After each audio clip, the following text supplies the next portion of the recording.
Alors, c'est la deuxième opération par TGV sanitaire que nous appelons opération Chardon. Donc, c'est la Chardon 3, puisque la deuxième Chardon 2 va arriver sur Poitiers dans à peu près 1 heure.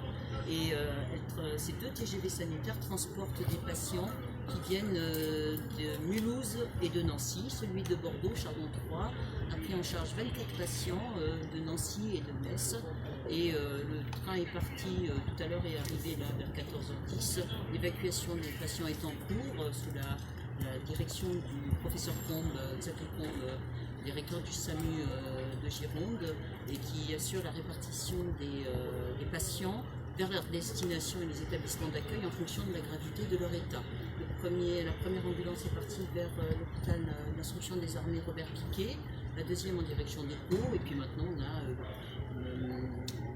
le CHU de Bordeaux et le site du Haut-l'Évêque, et puis ça va s'enchaîner jusqu'au 24e patient. Tout se passe bien.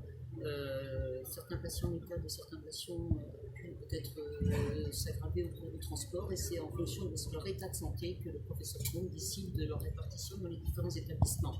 Donc en fait, des établissements et ces patients vont se répartir pour 7 d'entre eux pour la chia Robert Picquet à Bordeaux. Il y aura un ou plusieurs en fonction de leur état qui vont vers le CHU et les services du CHU.